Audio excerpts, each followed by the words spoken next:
Hello everyone, welcome to smart study with Anu. I hope आप सभी बहुत अच्छे होंगे और अपनी प्रिपरेशन भी अच्छी तरीके से कर रहे होंगे। इन क्लासेस में हम सीटेट के लिए हिंदी ग्रामर पढ़ रहे हैं। हालांकि सीटेट में ग्रामर बहुत ज़्यादा नहीं पूछी जाती है, लेकिन फिर भी बेसिक ग्रामर ज़रूर पूछी जाती है, इसलिए अच्छे से पढ़ेंगे और समझेंगे भी। कुछ टॉपिक्स हो चुके हैं जो आप पुरानी वीडियोस में देख सकते हैं। आज का टॉपिक है उपसर्ग और प्रत्यय। तो आइए शुरू करते हैं। सेशन शुरू करने से पहले आप चैनल को ज़रूर सब्सक्राइब कर लें और अपने दोस्तों के साथ भी शेयर करें। आज का टॉपिक है उपसर्ग और प्रत्यय। उपसर्ग उस अक्षर या अक्षर समूह को कहते हैं जो किसी शब्द के पहले जुड़कर उसके अर्थ में परिवर्तन कर देते हैं। उपसर्ग उसे कहते हैं जो किसी भी शब्द के पहले उसमें जुड़कर उस शब्द के अर्थ में परिवर्तन कर देते हैं। जैसे कर्म शब्द में अगर सु उपसर्ग जुड़ जाता है तो शब्द हो जाता है सुकर्म। जैसे रिक्त शब्द में अगर अति उपसर्ग जोड़ देते हैं तो शब्द बन जाता है अतिरिक्त। रूप शब्द में अनु उपसर्ग जोड़ देने पर शब्द बन जाता है अनुरूप। ऐसे ही बहुत सारे उपसर्ग हैं, आपके एग्ज़ाम में पूछा जा सकता है, इसलिए अच्छे से समझ लेंगे। अब समझेंगे प्रत्यय के बारे में। प्रत्यय ऐसे शब्दांश होते हैं जो किसी भी सार्थक मूल शब्द के अंत में जुड़कर उसका अर्थ भाव बदल देते हैं। जैसे जात में अक प्रत्यय जुड़ जाने से जातक शब्द बन जाता है। भूल में भुलक्कड़ शब्द जुड़ जाने से अक्कड़ शब्द जुड़ जाने से भुलक्कड़ शब्द बन जाता है। जैसे उपसर्ग शब्द के पहले जुड़ते हैं और अर्थ में परिवर्तन कर देते हैं तथा नया शब्द बनाते हैं, वैसे ही प्रत्यय शब्द के बाद में जुड़कर उसके अर्थ में परिवर्तन कर देते हैं। कुछ शब्दों में उपसर्ग और प्रत्यय दोनों ही होते हैं। जैसे अपमानित शब्द, इसमें अप उपसर्ग है और इत प्रत्यय है, मान मूल शब्द है। उम्मीद है कि आपको उपसर्ग और प्रत्यय अच्छे से समझ में आ गया होगा। अगला टॉपिक है विशेषण। आइए विशेषण के बारे में ही बेसिक जानकारी ले लेते हैं। विशेषण संज्ञा या सर्वनाम की विशेषता बताने वाले शब्द विशेषण कहलाते हैं। जैसे गोरा, सुंदर, मीठा, चार, लंबी, ये सब विशेषण शब्द हैं। जैसे अगर आप किसी के बारे में कहते हैं वह बहुत सुंदर है, तो इसमें सुंदर शब्द उसकी विशेषता बता रहा है, यह शब्द विशेषण है। जैसे राधा गोरी है, तो राधा की विशेषता है गोरी, इसमें गोरा शब्द विशेषण है। विशेषण के 4 प्रकार होते हैं। आइए प्रकार को भी अच्छे से समझ लेते हैं। गुणवाचक विशेषण, जिस विशेषण से किसी संज्ञा या सर्वनाम का गुण, दोष, रूप, रंग, आकार, प्रकार, संबंध, दशा आदि का पता चले, उसे गुणवाचक विशेषण कहते हैं। जैसे वे विद्वान व्यक्ति हैं, वे व्यक्ति हैं, उनका गुण है कि वे विद्वान हैं। सोना दुष्ट लड़की है, इसमें दुष्ट शब्द विशेषण है क्योंकि यह सोना का दोष बता रहा है। रूप, वह बहुत सुंदर लड़की है। इसी प्रकार आकार और दशा भी। परिणामवाचक विशेषण के बारे में जानेंगे। जिस विशेषण से संज्ञा के संख्या या नाम मतलब परिणाम का बोध होता है उसे कहते हैं परिणामवाचक विशेषण। जैसे मुझे थोड़ी चाय दो, मतलब थोड़ी चाय दो, थोड़ी जो है परिणामवाचक विशेषण शब्द है। गाय बहुत दूध देती है, मतलब कितना दूध देती है, बहुत, ये भी परिणामवाचक विशेषण शब्द है। 1 मीटर कपड़े से काम चल जाएगा, 1 मीटर यह नाप बताता है, यह भी विशेषण है, परिणामवाचक विशेषण। इन शब्दों को देखकर आप अच्छे से समझ जाएंगे कि इसमें परिणामवाचक विशेषण है।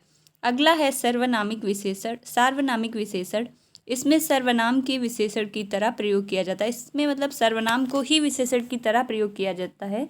जैसे वह लड़का सुंदर है, मतलब वह लड़का सुंदर है, कौन सा, वह, तो वह जो है उस लड़के की विशेषता बता रहा है, इसलिए इसमें सार्वनामिक विशेषण है। ऐसा व्यक्ति तो देखा नहीं, इसमें ऐसा सार्वनामिक विशेषण शब्द है। बस 4 विशेषण ही थे। उम्मीद है आपको विशेषण भी अच्छे से समझ में आ गए होंगे। अगला टॉपिक है संधि। संधि से 1-2 क्वेश्चन जरूर पूछे जाते हैं, इसीलिए इसको अच्छे से समझ लेंगे। हालांकि हम आपको ट्रिक के माध्यम से भी बता देंगे, लेकिन आप अगर कॉन्सेप्ट अच्छे से समझे रहेंगे तो आपको दिक्कत नहीं होगी। संधि, संधि का शाब्दिक अर्थ है मेल। दो निकटवर्ती वर्णों के परस्पर मेल से जो विकार होता है उसे संधि कहते हैं। संधि के भेद स्वर संधि, व्यंजन संधि और विसर्ग संधि 3 हैं। स्वर संधि के बारे में जानेंगे। दो स्वरों के मेल से जो विकार होता है उसे स्वर संधि कहते हैं। स्वर संधि के भेद 5 हैं। दीर्घ संधि, गुण संधि, वृद्धि संधि, यड़ संधि, अयादि संधि। दीर्घ संधि के बारे में पढ़ेंगे।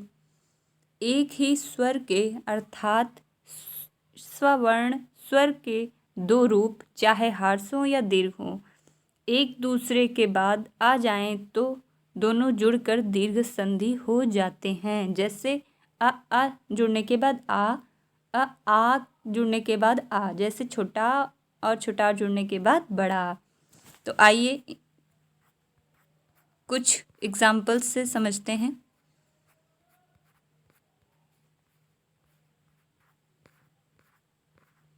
सवर्ण मतलब एक ही प्रकार के वर्ण, जैसे आ जुड़ने से आ हो जाता है, वैसे ही ई जुड़ने से ई हो जाता है। कुछ उदाहरण दिए हुए हैं, जैसे धन में अर्थी जोड़ने से धनार्थी हो जाता है। तो धन आ निकल रहा है और अर्थी में भी छोटा आ निकल रहा है जो मिलकर बड़ा आ जाता है।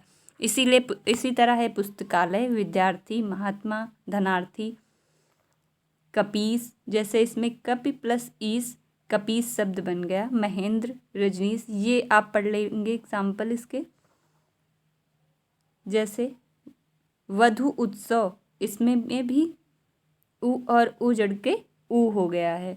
यहाँ इसके लिए एक आपको ट्रिक बता देंगे, जिसको देखते ही आप दीर्घ संधि है तुरंत पहचान लेंगे। इसमें बड़ी मात्राएं आपको देखने को मिलेंगी। आइए अब गुण संधि के बारे में जानेंगे। यदि अ और आ के बाद ई या ई, ऊ के बाद ऊ और ऋ आए तो दोनों के मिलने से क्रमशः ए, ओ और अर हो जाता है। आ प्लस ई ए, जैसे नरेंद्र, नरेश, रमेंद्र, महोदय, महार से ये शब्द आप सभी देख लेंगे अच्छे से। इसकी भी एक ट्रिक है कि इसमें एक मात्रा को देखने को मिलती है, जैसे नरेंद्र में देख रहे हैं आप, नरेश में देख रहे हैं, रमेंद्र में देख रहे हैं। इसमें छोटा आ और छोटी ई के मिलने से ए बन जाता है, जैसे नरेंद्र। ऐसे ही छोटा और बड़ी ई के मिलने से ये नियम आप अच्छे से समझ लेंगे। अवृद्धि संधि पढ़ेंगे। यदि अ और आ के बाद ए या आए और ए आए तो आए हो जाता है, और अ और आ के बाद ओ और आओ आए तो आओ हो जाता है। मतलब आ और ए हो जाता है। जैसे मतैकता, लौकैक्य, महेश्वर, जलौध, इसमें अक्सर दो मात्राएं देखने को मिलती हैं। इसकी ट्रिक है, इसमें दो मात्राएं देखने को मिलती हैं। उम्मीद है कि आपको समझ में आ रहा होगा।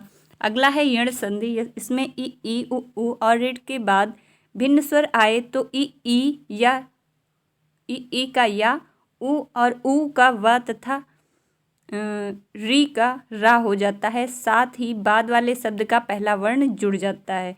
उदाहरण देखेंगे आप। यद और अप जोड़ने के बाद यद्यप, अत्यल्प, न्यून, प्रत्येक। इसमें ट्रिक है कि आपको आधा वर्ण देखने को मिलेगा।